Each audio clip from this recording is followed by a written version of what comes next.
সালামুন আলাইকুম।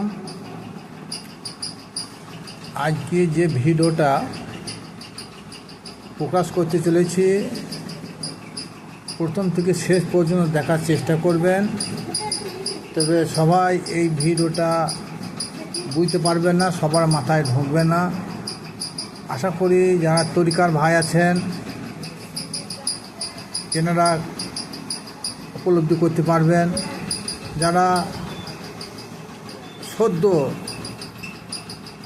অর্থাৎ পীরের বাইত গ্রহণ করেছেন তেনাদের মাথায় ঢুকবে বলে মনেও হয় না। তবে এটা 2-3 বার দেখবেন, আশা করি বুঝতে পারবেন। কোরআন শরীফ যখন কেউ আমাদের পড়ে তখন শুরুতেই আমরা কি দেখতে পাই? বিসমিল্লাহির রহমানির রহিম।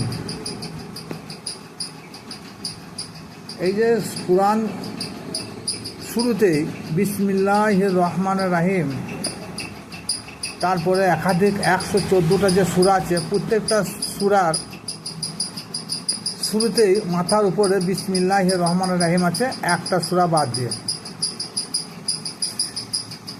কিন্তু সমগ্র কোরআন শরীফের মধ্যে আল্লাহ পাক রব্বুল আলামিনে এমন কিছু নির্দেশ নাই যে জিবরিল আলামিন যে দীর্ঘ 23 বছর ধরে এই কোরআনটা আল্লাহর পক্ষ থেকে হুজুরের প্রতি নাজেল করেছেন, কিন্তু এই 23 বছরে কোনো একটা সূরাতে তিনি বিসমিল্লাহির রহমানির রহিম বলে শুরু করে নাই। যেমন তার প্রমাণ একটা সূরা আলাক, যখন ওই সূরা যখন আল্লাহর নবীর কাছে প্রথম ওই হলো ইকরা বিসমি রাব্বিকাল লাযী খালাক, এখানে পড়া দিয়ে কোরআন শুরু হয়েছে। পড়া, তুমি পড়ো, খালি কোরআনের শুরুতে পড়া। এই পড়া বা সূরা আলাক, এই সূরা আলাকের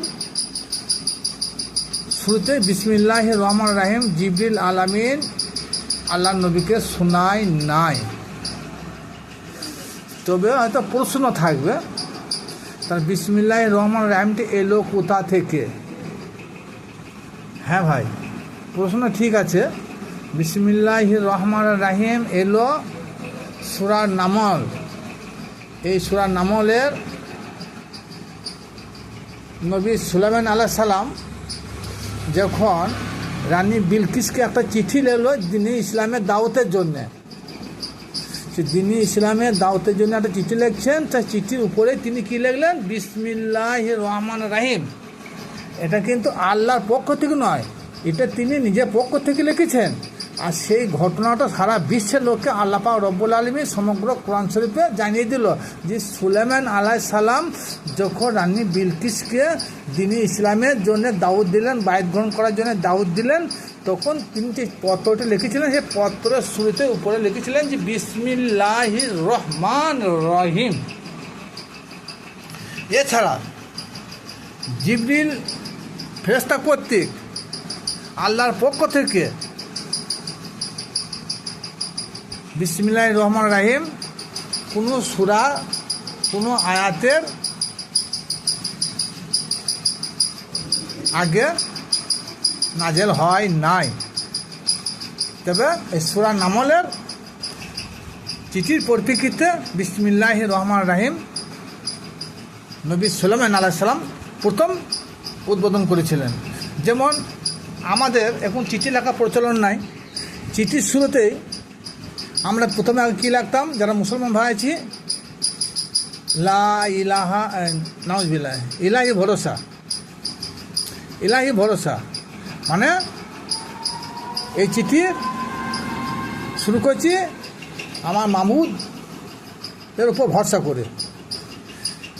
ঠিক তার পাশাপাশি বিসমিল্লাহির রহমানির রহিমের তাৎপর্যটাই তাই, যে আমি শুরু করলাম আমার সেই মাবুদ, সেই আল্লাহর নামে। তাহলে এখানে ইলাহি ভরসা এখন বন্ধ হয়ে গেছে, চিঠি লেখা বন্ধ, তার ইলাহি ভরসা লেখা বন্ধ। আজ থেকে 1400 বছর তার বহু আগে সুলাইমান নবী চিঠি প্রচলন করেছিলেন বিসমিল্লাহির রহমানির রাহিম দিয়ে। তাই বলা উদ্দেশ্য, যদি বিসমিল্লাহির রহমানির রাহিম আল্লাহর পক্ষ থেকে নয়, এটা নবী সুলাইমান আলাইহিস সালাম তিনি যে চিঠি লিখেছেন, সেই চিঠির উদ্ধৃতিতে উপরে হেডলাইনে লেখা আছে যে আমি পত্র শুরু করছি আমার প্রভু বা আমার মাবুদের নামে। তদ্রূপ আমরা সেই আল্লাহর কোরআন পাঠ করছি, সেই মাবুদের নামে শুরু করি, আল্লাহ নামে শুরু করি। এটা কিন্তু পড়তে হবে এরকম কোনো জরুরি নয়। এবার আসুন, সেই বিসমিল্লাহির রহমানির রাহিমের নামে এত তাৎপর্য ভাষায় প্রকাশ করা যাবে না। আল্লাহ নবীর হায়াতে জিন্দিগিতে তিনি যখন কোনো নেক কর্ম করতেন, কিন্তু তিনি এটা বিসমিল্লাহির রহমানির রাহিম বলে শুরু করতেন। কিন্তু এটা আল্লাহ নবী পাক সাল্লাল্লাহু তাআলা আলাইহি সাল্লাম পাঠ করেছেন, সেই হিসেবে আমরা পাঠ করি। কিন্তু এটা যে ফরজ, তাহলে অবধারিত হয়ে যেত, আমাদের আবশ্যিক হয়ে যেত। কিন্তু না, ফরজ নয়, আবশ্যিক নয়। এটা পড়া ভালো, উত্তম। না পড়লেও কোনো গুনাহ হবে না। আল্লাহ নবী পাক সাল্লাল্লাহু তাআলা আলাইহি সাল্লাম গদিরে খুম নামক স্থানে যে ভাষণ দান করেছিলেন 100 লক্ষ সাহাবীদের সম্মুখে, তখন তিনি বলেন, আমি কি তোমাদের মওলা নয়? সকল সাহাবীরা মেনে নিয়েছিল যে হ্যাঁ ইয়া রাসূলুল্লাহ, আপনি আমাদের মওলা। তবে আমি একটা কথা বলছি, আমার অবর্তমানে আলী তোমাদের মওলা থাকবে। সকল সাহাবীরা মাথা পেতে মেনে নিয়েছিল। আর আমি তোমাদের কাছে দুটি অতি ভারী জিনিস রেখে যাচ্ছি। সেই ভারী জিনিস দুটো কি? একটা হচ্ছে কালামুল্লাহ আর আহলে বাইত।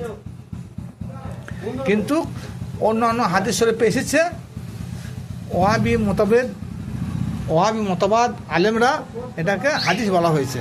কিন্তু হাদিসের প্রচলন ছিল কোথায়? আমি ওদিকে যাচ্ছি না। কিন্তু সুন্নির মুজাব অনুযায়ী আল্লাহ নবী যে দুটি অতি ভারী জিনিস রেখে গেছেন, সেটা হচ্ছে আল্লাহর কালাম আর আহলে বাইত। আহলের বাইতের প্রথম ছুরি হলো মাওলা আলী, তারপরে হাসান হোসেন, মা ফাতেমা আলাইহিস সালামুল্লাহ। এবার আল্লাহ নবী যে দুটি জিনিস রেখে গেলেন, তার সঙ্গে আহলে বাইতকে কেনে টানলেন। কারণ এই জিনিসটা তখনকার যুগে সাহাবীরাও সম্পূর্ণ বুঝে নাই, আজও পর্যন্ত মানুষ বুঝতে পারছে না, আর বুঝে ওটা সম্ভব নয়। যে আল্লাহর জামাতা মাওলা আলী, তিনি কথার ছলে ওমরে ফারুককে একদিন বলছেন, হে ওমরে ফারুক, তোমরা যে কোরআন সংকলন করেছ, এটা হলো কাগজের ছাপা কোরআন। আমি মাওলা আলী, আমি হলাম জিন্দা কোরআন। এটা কিন্তু হাদিস শরীফে লিপিবদ্ধ। তার জন্যে আল্লাহ রসুল পাক সাল্লাল্লাহু তাআলা আলাইহি সাল্লাম তিনি বলেছেন যে আমি কালামুল্লাহ এবং আহলে বাইত। আহলে বাইতের হেড অফ দি ডিপার্টমেন্ট হলো মাওলা আলী। সে মাওলা আলী হলো জিন্দা কোরআন। তাহলে কি হচ্ছে, এই ছাপা কোরআনটাকে বুঝতে গেলে এই জিন্দা কোরআনের প্রয়োজন আছে। আর যদি এই জিন্দা কোরআনের এই জিন্দা কোরআনের যদি কেউ মহব্বত না করে, তাহলে কী হবে, যারা আলীকে মানবে না, আলীর উপরে তাকওয়া ভরসা করবে না, তারা ওই ছাপা কোরআন নিয়ে মারামারি করবে, আজও করছে। তার জন্য আল্লাহ নবী বলে গেলেন যে এই ছাপা কোরআন বা কালামোলা থাকলো, আমার আহলে বাইত থাকলো। এই কোরআনটাকে বুঝতে গেলে জিন্দা কোরআনের দরকার একটা। সে আহলে বাইত ব্যতীত এই কোরআনের হকিকত কেউ বুঝতে সক্ষম নয়।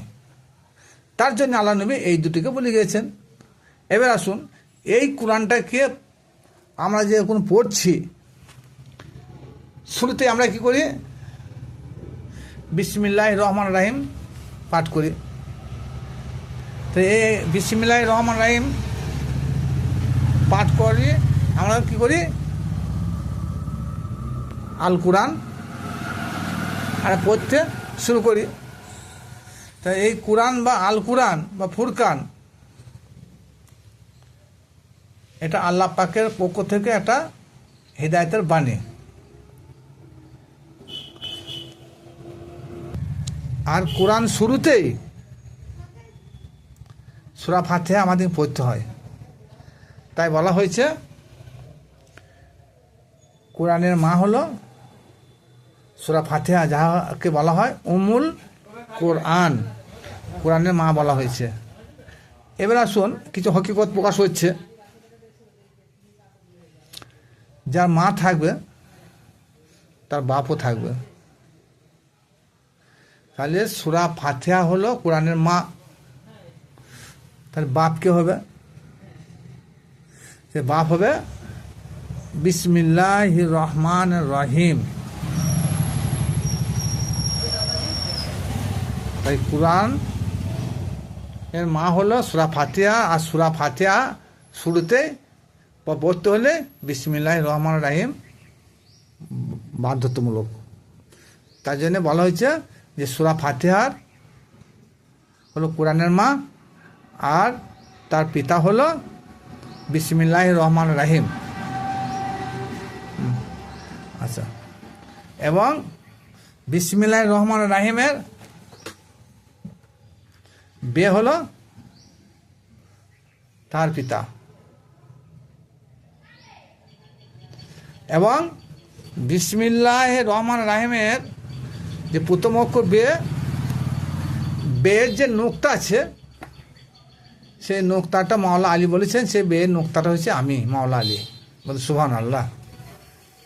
তাহলে কি বোঝা গেল? কোরআন শুরুতে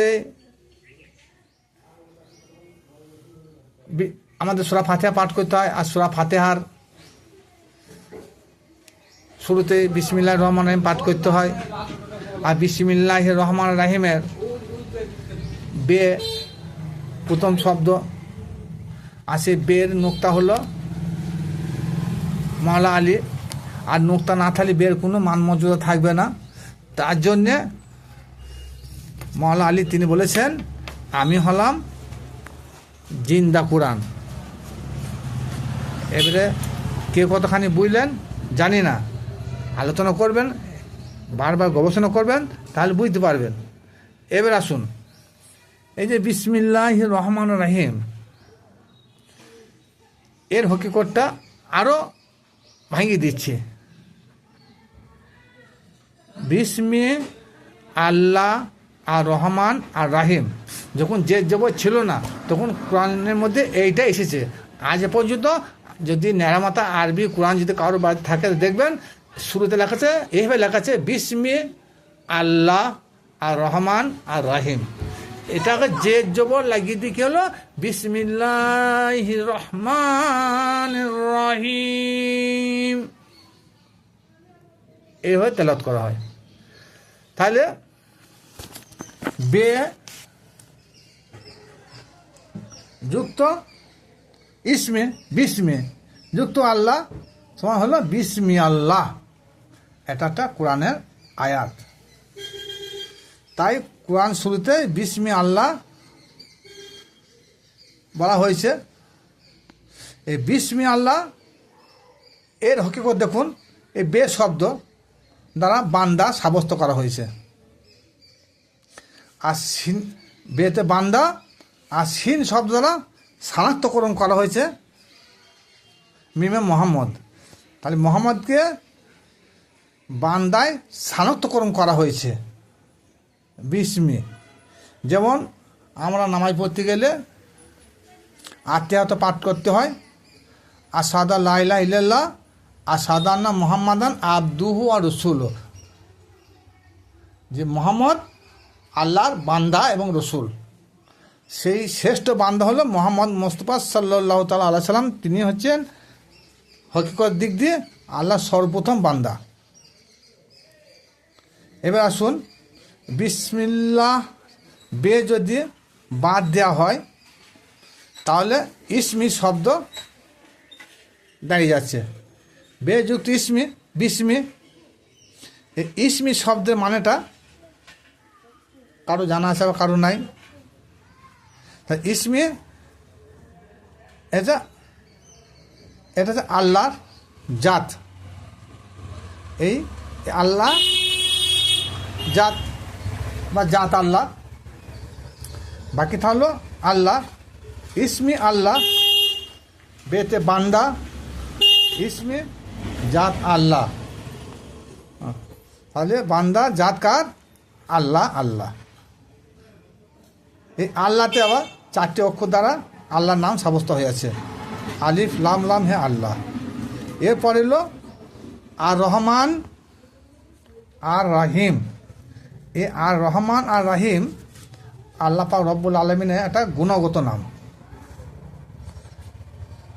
আর আল্লাহ হলো আল্লাহ জাতীয় নাম, আর রহমান রাহিম গুণগত নাম বা সিফাতির নাম। তাহলে এই যে আর রহমান আর রাহিম, যদি প্রশ্ন করা হয় রহমান বা রাহিম কার রহমান কার রাহিম, শুরুতে হবে বান্দার মোহাম্মদ মুস্তাফা সাল্লাল্লাহু তাআলা আলাইহি সাল্লামের রহমানের রাহিম। কারণ প্রথম বান্দা হলো আমার মোহাম্মদ মুস্তাফা সাল্লাল্লাহু তাআলা আলাইহি সাল্লাম। তা সেই বান্দা নবী মোহাম্মদ মুস্তাফা সাল্লাল্লাহু তাআলা আলাইহি সাল্লামের প্রতি রহমান এবং রাহিম। বলবেন কি করে হলো, এটা সম্ভব কি করে? যেমন একটা উদাহরণ দিচ্ছি, আপেলের দাম 50 টাকা, আপেলের দাম 50 টাকা কিলো। কিন্তু এখানে আপেল একটা পূর্ণাঙ্গ শব্দ বোঝানো হয়েছে। তাহলে এর সঙ্গে বাকি থাকলো এর যুক্ত আপেল সমান আপেলের। তাহলে এর শব্দটা বাকি থাকলো। তাহলে এটা যখন আপেলের সঙ্গে যোগ হবে তখন হবে আপেলের। তাহলে যখন এর শব্দ ব্যবহার হবে তখন জানতে হবে এ বাম ধারে কোনো একটা শব্দ কিংবা বস্তু বোঝানো হয়েছে এর। হ্যাঁ, যেমন আরও একটু বোঝাচ্ছি, আপেলের স্বাদ টক, আপেলের স্বাদ মিষ্টি, আমের স্বাদ টক, আমের স্বাদ মিষ্টি। হ্যাঁ, আমের আপেলের। হ্যাঁ, যখনই এর শব্দ যোগ হবে তাহলে জানতে হবে তার বাম ধারে কোনো একটা শব্দ আছে। তাহলে যখনই টক মিষ্টি ঝাল ব্যবহার হবে কার জন্য হবে? এর শব্দ যার সঙ্গে যোগ হয়েছে তার বামে যে একটা শব্দ থাকবে সেই শব্দটা পূর্ণাঙ্গ শব্দ, সে তারই হবে। যেমন আপেলের, তাহলে টক ঝাল মিষ্টি যাই হোক সে আপেলের হবে। আমের কথাও এখানে উল্লেখ করছি, আম টক হতে পারে মিষ্টি হতে পারে। তাহলে এই আমের যে একটা গুণ, সে গুণটা হলো একটা টক আর একটা মিষ্টি। তাই টক মিষ্টি কার হবে? আমের হবে। আম যুক্ত এর আমের, আপেল যুক্ত এর আপেলের। তাহলে আল্লাহ পাক রব্বুল আলামিন তিনি যে আর রহমান আর রহিম, কার হবে? বিস্মি আল্লাহ আর রহমান রাহিম। তাহলে আর রহমান রাহিম কার হবে? বিসমিল্লাহ আল্লাহ জাতের হবে। আল্লাহ জাতকে এই বান্দা হচ্ছে আল্লাহ জাত।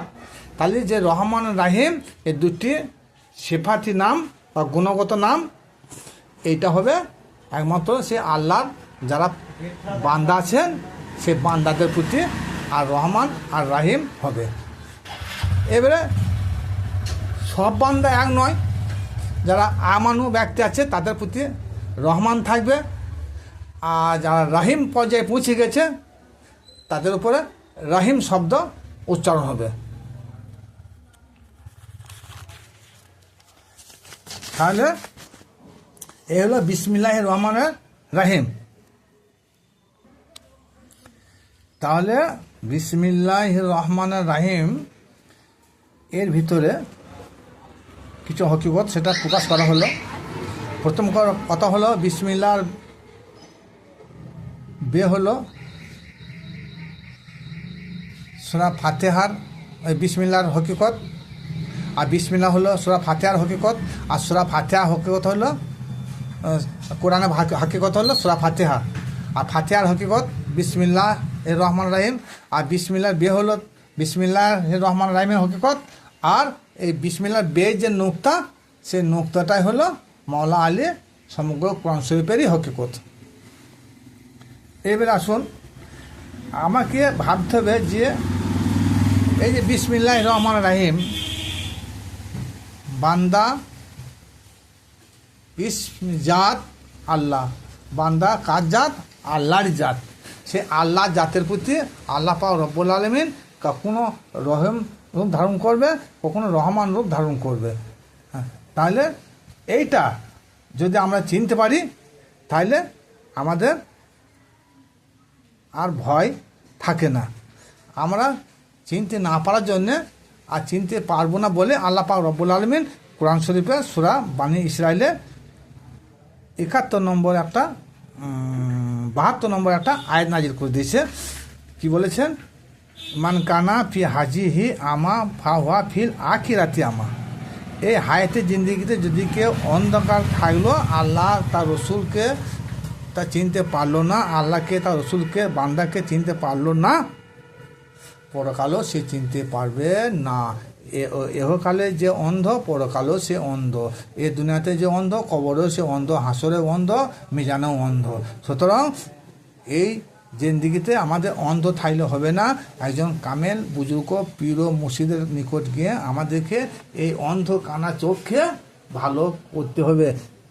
তাছাড়া আমরা হাকিকতের দিক থেকে আমরা সবাই অন্ধ হয়ে থাকবো। সুতরাং আল্লাহ তার রসুল তার বান্দা পরিচয় জানতে গেলে দেখতে গেলে আমাদেরকে অন্ধ সাইলে হবে না, তাইলে পরকালে আমাদের কিন্তু ভয়াবহ শাস্তি, আমরা কেউ নাজাত পাবো না। সুতরাং একজন রসুলের আনুগত্য স্বীকার করুন। রাসূলের আনুগত্য যখন স্বীকার করবেন তখনই বিসমিল্লাহির রহমানির রাহিম হকিকত বুঝতে পারবেন। আর বিসমিল্লাহির রহমানির রাহিম হকিকত না বুঝতে পারলে আপনার মানবকুলে জন্ম নেওয়া বেকার। আর যাহা প্রচার করা হলো যদি কেউ বুঝতে পারেন অপর ভাইদেরকে শেয়ার করবেন এবং লাইক করবেন।